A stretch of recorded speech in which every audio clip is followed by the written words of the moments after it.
So this week, and I wanted to go and find a true, how should I say it? A true like time travel story. And what I ended up coming across was a series of time travel stories, right?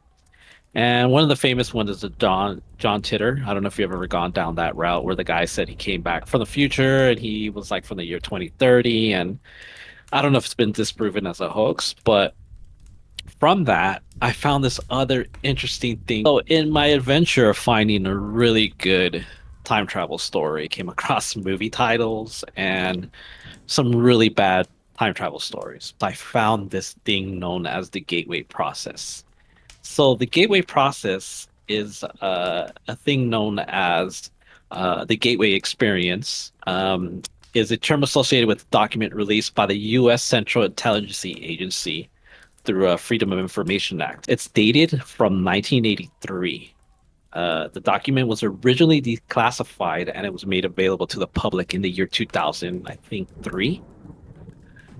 And what's crazy about this is it is pretty much an analyst's perspective of time travel.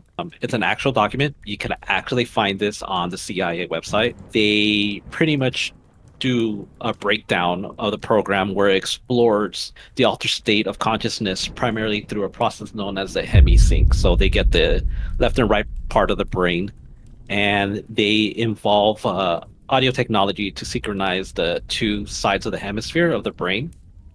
It was developed by this gentleman by the name of Robert A. Monroe, who was a very known author in the field of conscious exploration.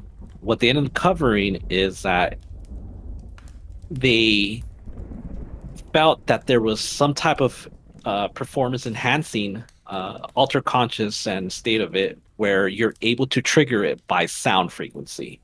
I've heard this before in the early 2000s, I'm going to say, where people were doing, I guess, drugs and then trying frequencies to try to like enhance themselves. And what this document, it's a lot of information. It's like 29 pages of information that was like released. Like I said, you can find this.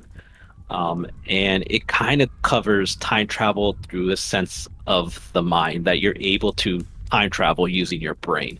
Not physically traveling there, but consciously traveling there. Where a lot of people were saying that this actually would pretty much say that laws of attraction are totally possible. And I don't know if you know anything about that, like where you could like put it out there in the universe and say like I'm going to be a millionaire. If you keep believing that you're going to be a millionaire, like you'll actually manifest it. And that this is a research that kind of proves this to be true. Now, the document doesn't cover anything about it saying that it's like factual. All they do is they present the information. It's from a long time ago, from the 80s, and God knows what they were doing before that. And the way I came across this is because I was researching the Philadelphia experiment. So from that, I found this, and I've never even ever heard of this, like the whole gateway experience. So to like wrap it up a little bit, it is pretty much time travel may be possible with the conscious mind by getting your right and left side of your brain and triggering it with sound. There's possible sense of time traveling, and this document, it blew my mind a little bit. I've never heard anything about it.